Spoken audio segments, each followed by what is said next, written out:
Okay, I've rearranged our setup a bit, and now we have the I moved the display off of the pole and on top of the keyboard here. Again, I'm really hoping that's not washed out. I can't tell super well. Unfortunately, it does mean we can't really see our customer display. I will try to show as much of it as I can. So right now we're at the close screen, so we need to sign on. So we're gonna sign on with one of our user accounts here. So signing on is well, a lot of things in ACE are kind of non-intuitive. So you can see we got our keyboard here. I hope the key labels are sufficient or are sufficiently visible. So to sign on, we're going to go. First thing we're going to do is type in our user number for. That's going to be 400, and then we're going to type. This is a period, but that's just because the way it looks on my layout. Normally this would actually be a /8. So slash, and then we're going to type our password, 69. You can see it doesn't appear on the screen. And then we're going to press the sign on key. And there we are. We're now signed in. This is our welcome screen. Again, it's customized. It won't be what you'll see on a stock ACE installation. So let's ring a couple things up. Let's bring our printer over. Alright, so let's bring up some items. I got some example item codes. So 1003 and then enter. Well, whatever that is, I forgot what it is. It's a weighed item, so our weight is £1.50. Enter. Alright, that is £1.50 of certified piss. I forgot that's what that was. So that's what we have now. And then I'm gonna try and go back here. Yep, and that's what you see on the customer display. Yeah. So I didn't take. So full disclosure. I know this video should probably be a little more educational and a little less stupid, but you should realize that I didn't take it very seriously when I set up the system and entered the item table. So, take it as you will. So next we're going to bring up item 7018. Okay, enter here. That's a quantity item, so this item is quantity required, so that's why it's asking me the quantity. We have 12. Alright, that's 12 oak goblins. They're 30 cents a piece, so that's $3.60 in total. You see our quantity here, total price there. Let me go again back to our customer display. Got our oak goblins, it's quantity, unit price, total price. This letter here, that shows us the tax information. B means that the item is both taxable and food stampable.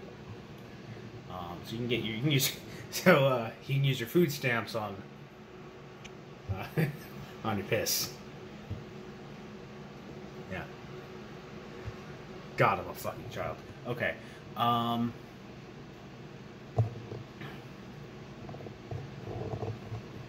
Okay, so we total order up here. Actually, you can see it actually auto totaled. So let's. I'm gonna enter one more item here. 4040. That's 210. That's some plums or whatever. I kind of don't have. I don't have a whole lot of items that are just that don't have weight or quantity requirement. 7037. That's also weight. 7036. That's also weight. All of my items. Okay, there we go. That's a dozen Harvest Friends, $2 a piece. So then we're going to press total here. Total order up. So we got total is $28.98. So now we can tender out our order. To do this, you might think, so if we want to enter a tender, we need to type the amount here on the keypad and then press our tender key. So we have cash, check, food stamps, don't mind that one, miscellaneous 1 and miscellaneous 2. So miscellaneous 1 is our credit cards, miscellaneous 2 is our debit cards. So let's say we're paying by debit card, so we're gonna go. They're gonna pay exact change, $28.98, miscellaneous 2. So we've got to enter our account number. So we We don't have a real debit card here, so that's the account number. Expiration date is January of 2050. Okay, don't know why it screamed there. But there, we tendered out our transaction. And here we have our receipt. Certified piss, oak goblins, some plums or whatever, and 2 dozen Harvest Friends. Got our credit receipt. Uncensored account number. Don't really know why it's doing that. Shouldn't be. Should definitely not be uncensoring the account number. And then some stuff down at the bottom. This has been a Transaction Jackson. That's my customized post-transaction text. So let's do some other stuff. So let's say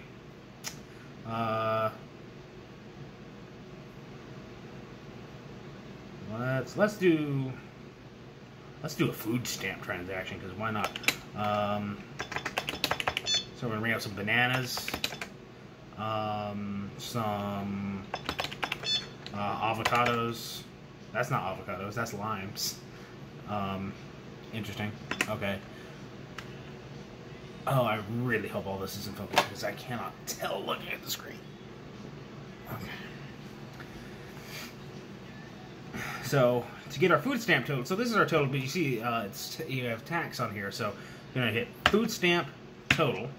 That's our food stamp total. Neither bananas or limes are food stampable. That's not how that should be configured. Yeah, it says T, which just means taxable. They're not food stampable. They absolutely should be food stampable. I just punched them in wrong. Oopsie. Well, that's no good. So let's... this is... Oh, whoops. Yeah, so we do know... we do know that this item is food stampable. So, food stamp total. Alright, $11.94 is our food stamp total, so we're going to tender $11.94 food stamps, and then that doesn't work, because this is old. This thinks we're using old-fashioned food stamps, which only come in round dollar denominations, so let's say that's, ow, my precious ears. I'm going to turn down the volume there. $12 in food stamps. Alright, so we still have a balance, $4.31, so $5 in cash. There you have it. So, let's see. We can also do a Wic transaction. Got our Wic key here. Yep, that's the Wic key. So we press it.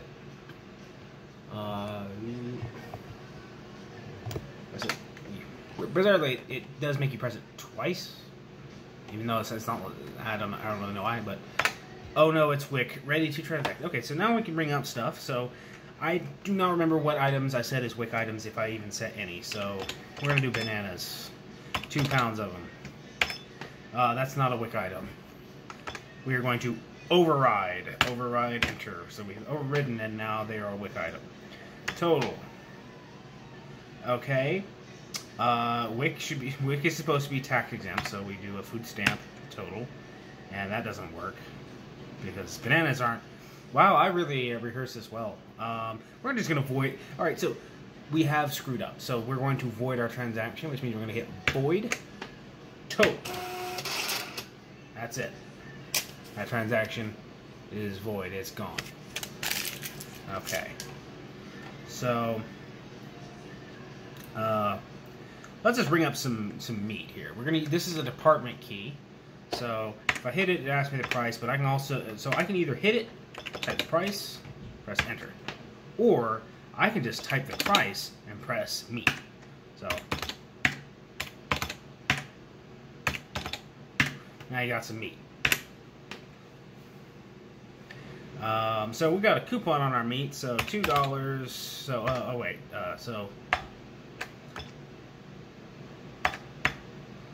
So manufacturer coupon meat for $2, enter. So we have an override prompt because that's a high dollar coupon, or so it thinks. Override, enter. That coupon's enter. But then let's ring up this. Oh, a cool hat. Whoops, I didn't mean to ring up a cool hat. So if I ring up something I didn't mean to ring up, I can void it. So I can hit void, enter, and that voids whatever the last entry was. I'm going to pan up here so you can see. So this is a cancel, cool hat. You can see it minused it out. Additionally, note here the MC, that's manufacturer coupon. OP means an operator override, means I overrode to accept that coupon. Additionally, if I want to void something, void enter works if it's the last item you rung up, but if I want to void, let's say the $3 of meat, so I'll void $3 meat. Alright, so now that's voided off, and we're going to add $4 of meat. That's rung up. And let's to round it off, let's do a customer ID. I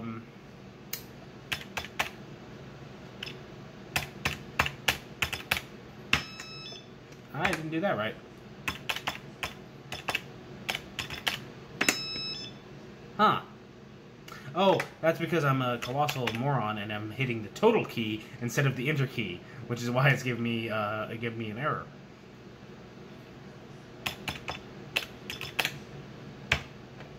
So this is our Dongvile interesting customer club.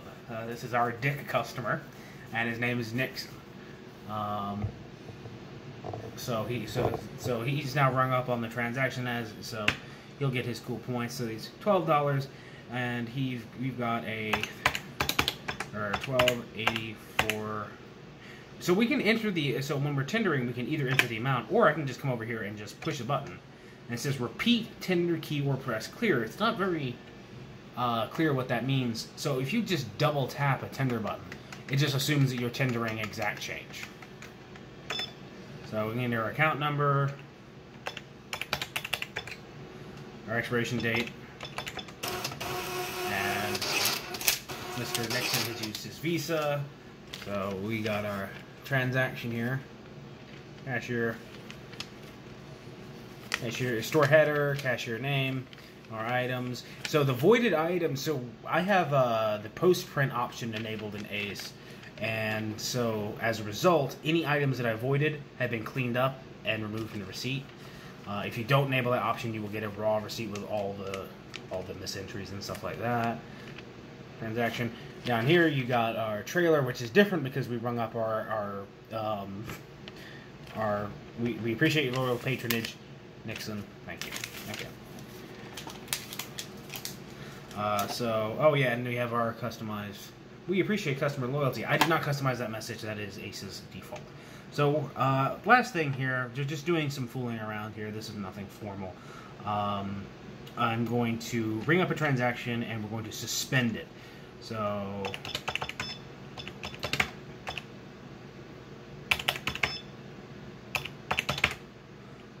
wow, that's a lot of jalapenos. Let's see what else.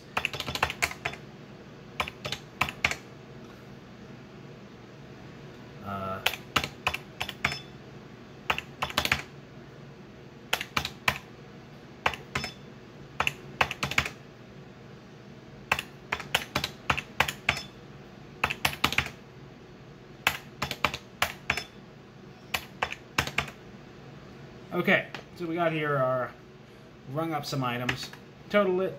Now we need to suspend it because the customer, I don't know, forgot their wallet or something equally as stupid. So we're going to press suspend total.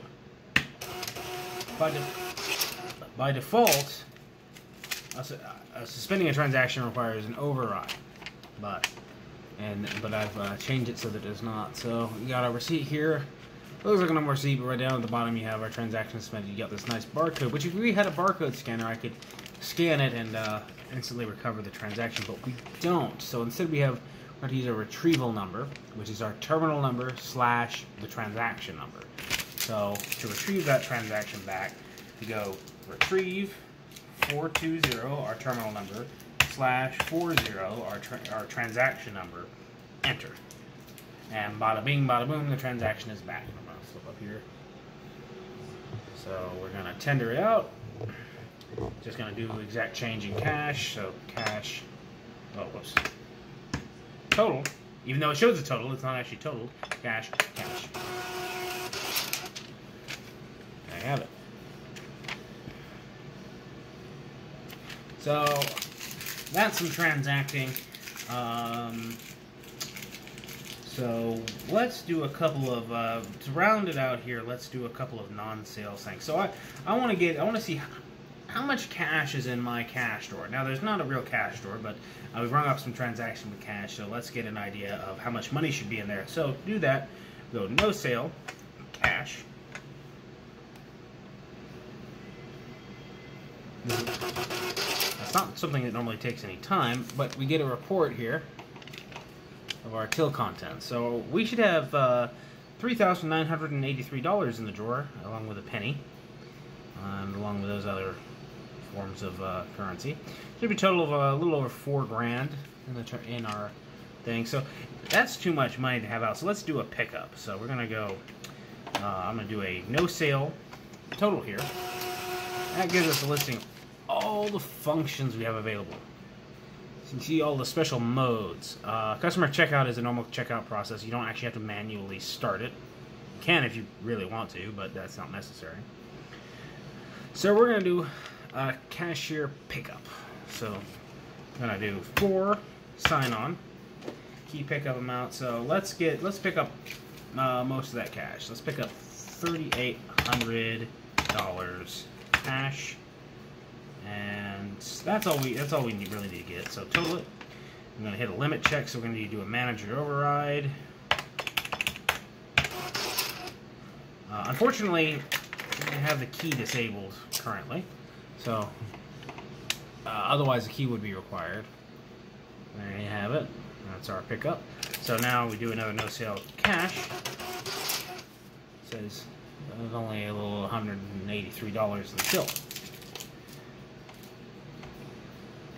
Alright, and last thing, let's do, oh yeah, let's do a refunds are weird because of the way I have it set up currently.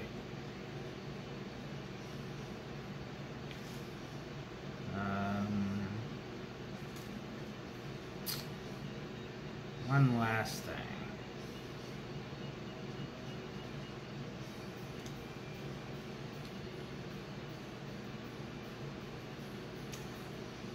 Oh yeah. Okay. Let's do a check. Let's do a transaction where we're tendering by check. That's not.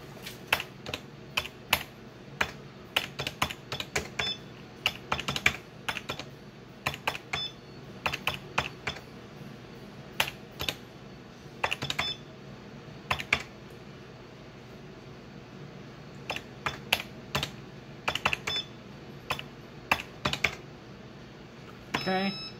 So we got old Grandma McGee. She's coming in. She needs to pay by check. So we're just gonna do a check tender. Yep, she's paying that change. Her account number is not that.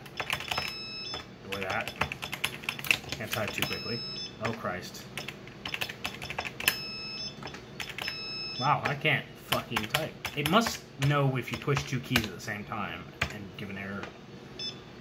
Okay, so insert document to be frank, so it's time to frank our document here. So we're going to pull back the camera in a very janky way. We got our printer here. You can see the flashing light means it's time to frank. So we're going to take our check. This is our check. It may look like something we printed out earlier, but it's not. It's a check. We're actually going to fold it over so it doesn't get screwed up in the printer. I'll take it, insert it right down below, feed it up through. Oh God. Okay, that worked successfully. Much to everyone's surprise. So it printed this endorsement on the back of the check, as you can see, including the amount of the transaction and our account number. So there's that. Bring it back over and see the boost in my display. Alright, so this has been a really informal video where we've checked out some things in Ace here. Pay no mind. But this is like just a real quick video showing just doing some dumb things on Ace. couple of test transactions. There's our receipt for that order. All right. Well, I appreciate you entertaining my dumb stuff. So, as our final thing here, we're going to sign off. So, press the sign off key, press it again, and we're back to closed. Print this thing. I don't know how to make it stop printing this thing. This is a waste of paper and it's just annoying crap. But I haven't figured out how to make it not do that. Anyhow, I thank you. And until next time.